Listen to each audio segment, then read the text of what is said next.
Hey guys, Candida here, and the Driew USB Water Pump is compact and easy to use. It's powered via USB, which makes it convenient to use with a power bank or any other USB power source.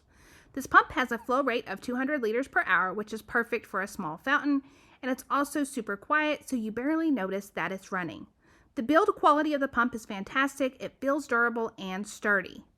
Plus, what I love about it is it's submersible, which means it can be completely submerged in the water without any issues. My son recently came to me and said he was building a fountain and that he needed to have a water pump. And so we went to Amazon, we ordered this one, and he got it in and he built this fountain.